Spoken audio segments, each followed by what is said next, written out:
Bom dia, boa tarde, boa noite, pessoal. Hoje a gente vai falar sobre cilindros, que é basicamente o nosso prisma dos corpos redondos, certo? Lembrando que corpos redondos são figuras tridimensionais que têm alguma parte arredondada, certo? Então vamos começar definindo o que é cilindro. Cilindro, vamos lá, vamos imaginar. Considere dois planos distintos e paralelos e um segmento de reta MN com M pertencente ao plano inicial e N pertencente ao plano secundário. Dado um círculo C de centro O e raio R contido no plano inicial, chamamos cilindro circular a reunião de todos os segmentos de reta paralelos e congruentes ao segmento MN que unem um ponto do círculo C a um ponto do plano secundário. Vamos lá. Então a gente tem inicialmente um plano alfa e um plano beta, que são distintos e paralelos, certo? Então esses dois planos nunca irão se intercepcionar. O que acontece? Eu tenho um círculo C de centro O e raio R, certo? E eu tenho um segmento de reta que liga o plano alfa e o plano beta, que é o segmento MN. E o que eu faço agora? Eu vou sair de qualquer ponto do nosso círculo inicial e ir até o plano beta. E esse segmento tem que ser paralelo ao segmento MN, ou seja, nunca cruzar em nenhum momento o segmento MN, certo? O que isso vai tornar? O que isso vai formar? Vai formar um círculo que tem duas bases, dois círculos de mesmo raio, e a gente tem a nossa parte lateral, que vão ser os segmentos que partem da circunferência do nosso círculo base, certo? Então esses segmentos vão limitar o nosso cilindro, certo? Então vamos lá. Tem algumas características que vão ser muito importantes para a gente ao longo do estudo de cilindros. No caso de MN ser perpendicular ao plano, o cilindro é reto. Por quê? Vamos analisar essa figura. Aqui o MN não está com um ângulo em relação à base ao plano alfa com um ângulo de 90 graus, certo? Mas caso esse ângulo entre o segmento e o plano alfa for de 90 graus, consequentemente, como todos os segmentos que partem do círculo da base até ao plano beta vão ser também perpendiculares a esse plano alfa. E quando isso acontece, a gente vai chamar isso de cilindro reto, certo? Por que cilindro reto? Porque o ângulo formado do plano com os segmentos que vão formar o cilindro são retos, ou seja, formam um ângulo de 90 graus com esse plano. O cilindro também pode ser imaginado como um conjunto de pontos gerados por uma translação de um círculo, certo? E por último, o que vai ser a altura desse cilindro? É a distância entre os planos das bases, ou seja, a distância entre o plano alfa e o plano beta, certo? Vamos continuar agora. Notações. A reta que passa pelo centro de ambos os círculos, que são nossas bases, vai ser chamado de eixo. Ou seja, o eixo vai ser o segmento, a reta que passa, na verdade, pelo centro do círculo de baixo e pelo centro do círculo de cima, ou seja, da base de baixo e da base de cima. O que serão geratrizes do nosso cilindro? Vão ser segmentos paralelos ao eixo, cujas extremidades são pontos da circunferência das bases. O que são circunferências? A circunferência é como se fosse a crosta do nosso círculo de base, ou seja, a geratriz vai ser o segmento que liga um ponto da circunferência do círculo de baixo, da base de baixo, com um ponto da circunferência da base de cima, certo? É basicamente a aresta lateral do prisma que a gente viu anteriormente, certo? Só que nesse caso a gente vai ter inúmeras geratrizes do cilindro, porque a circunferência é formada por inúmeros pontos, certo? Então, vamos continuar. O que é um cilindro de revolução? Isso é muito importante, certo? Um cilindro reto pode ser obtido girando-se uma região retangular em torno de uma reta que contém um dos seus lados. O que isso quer dizer? O que é um cilindro reto? É um cilindro que tem o segmento ajudante, um segmento que ajuda na formação dele, formando um ângulo de 90 graus com o plano, certo? Então o que eu posso fazer? Eu posso pegar um retângulo, colocar formando 90 graus com o plano e girar esse retângulo. Na hora que eu girar esse retângulo, eu vou criar um cilindro, certo? Por isso o cilindro circular reto pode ser chamado também de cilindro de revolução, uma vez que é o sólido gerado quando uma região retangular faz um giro completo em torno do eixo determinado por um de seus lados. Vamos ver isso daqui. Na esquerda, a gente tem um eixo que contém um dos lados desse retângulo, certo? E eu faço a revolução desse lado. No momento que eu faço essa revolução, eu crio um cilindro, que é a imagem da nossa direita, certo? Então, cilindros circular reto também são chamados de cilindro de revolução, porque se eu pegar um retângulo e fixar um dos lados no nosso eixo, e rotacionar esse retângulo, a gente acaba formando um cilindro, certo? E aí vem secções de um cilindro.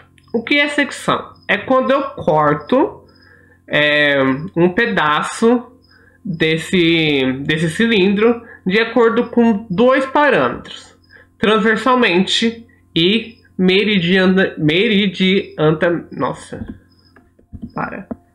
Agora a gente vai falar sobre as secções de um cilindro. Existem dois tipos de secções, a secção transversal e a secção da meridiana, certo? A gente vai começar pela secção transversal.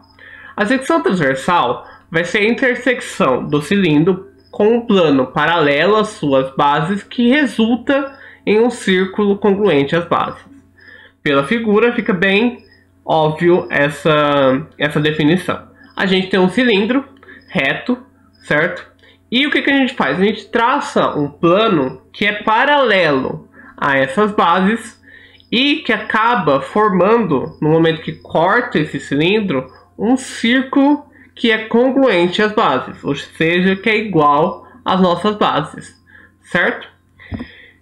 E tem a secção meridiana. O que é isso?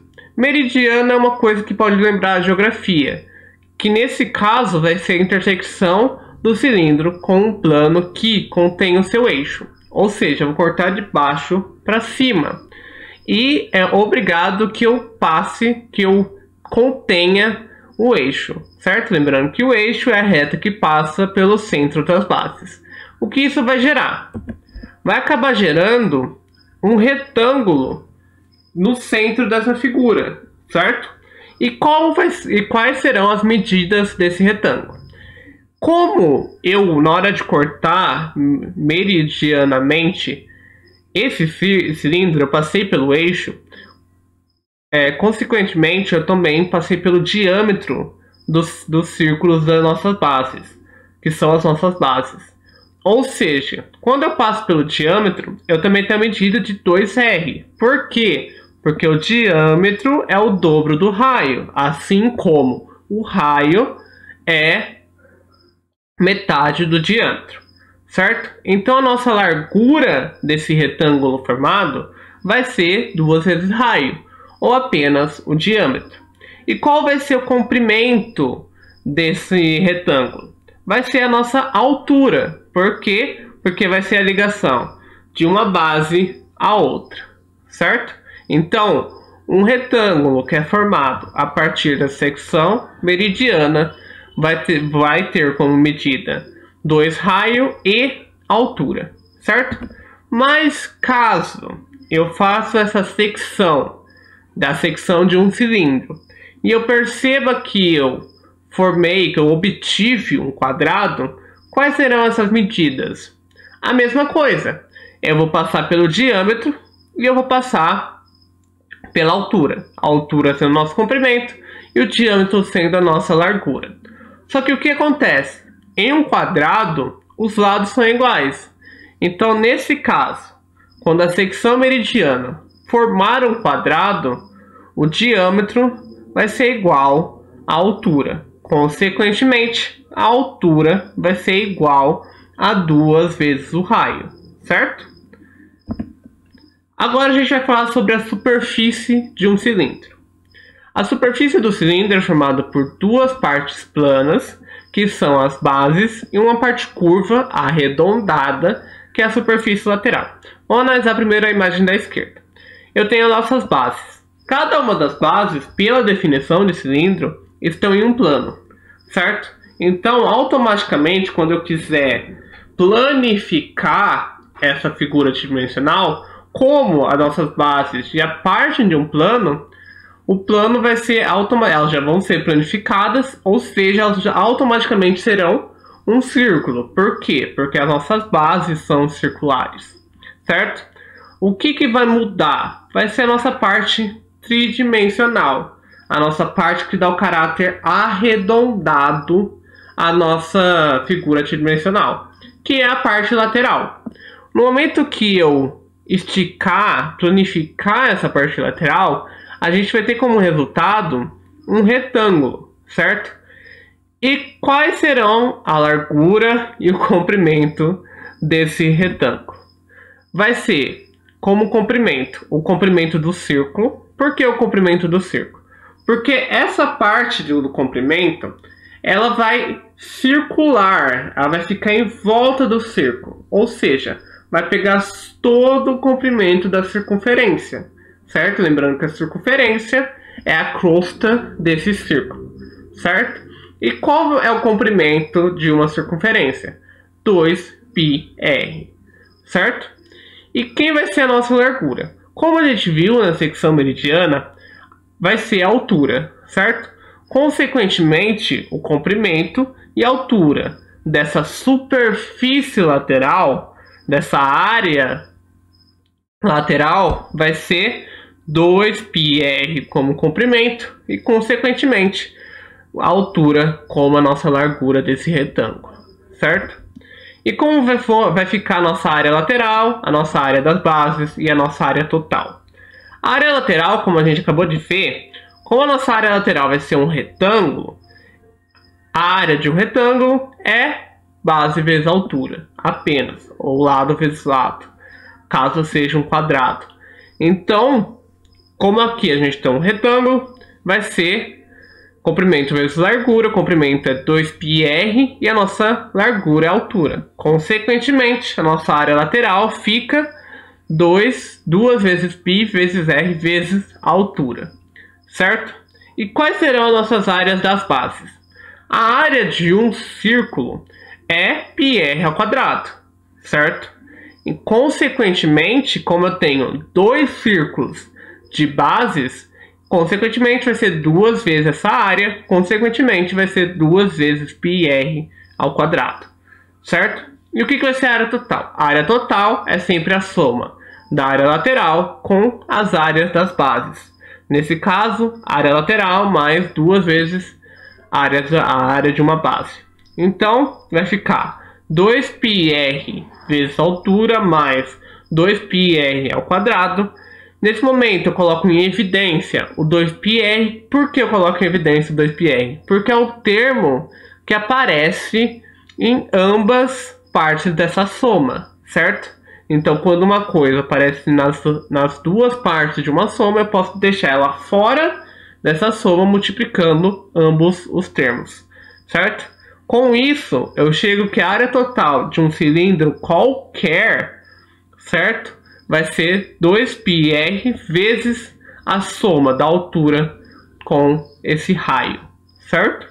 Nesse termo, então, 2 vezes π, o valor de π que for dado num exercício, então pode ser 3, pode ser 3,1, pode ser 3,14, depende do exercício, vezes o raio, que é o raio do nosso círculo de base, e a altura desse cilindro, que está presente dentro dos parênteses, certo?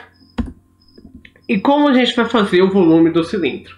É praticamente, na verdade, a mesma definição do prisma, certo? Então, dado um cilindro com a base contida em um plano, vamos considerar um paralelepípedo retângulo com a base contida no mesmo plano inicial, que tem a área da base igual à área da base do cilindro e a altura igual ao cilindro.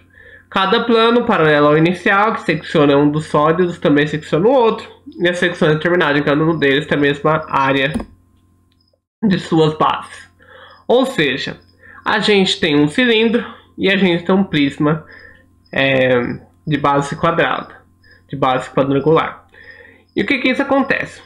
A área da base do cilindro, ou seja, o círculo de base do cilindro, é igual à área do quadrado de base desse prisma, certo? E a base da área de cima também vai ser iguais. O que gera que quando eu interseccionar por um plano qualquer parte desse cilindro e, consequentemente, desse prisma, já que eles têm a mesma altura, eu vou interseccionar áreas iguais. Então, pelo princípio de Cavalieri, a gente concluiu que o volume do círculo, consequentemente, é o volume do paralelepípedo retângulo. E a gente já viu que o volume de um paralelepípedo retângulo é o volume do cilindro igual à área da base vezes a altura. Qual que vai ser a área da base vezes a altura nesse caso? A área da base é a área do nosso círculo, certo? Que é πr ao quadrado. E a nossa altura vai ser o nosso h. Consequentemente, a altura de um volume de raio e altura qualquer vai ser π vezes r ao quadrado vezes a nossa altura, certo? Por hoje é isso, pessoal. Até o próximo vídeo, que vai falar sobre exercícios explorando os cilindros. Então, até lá. Beijo, beijo. Tchau, tchau.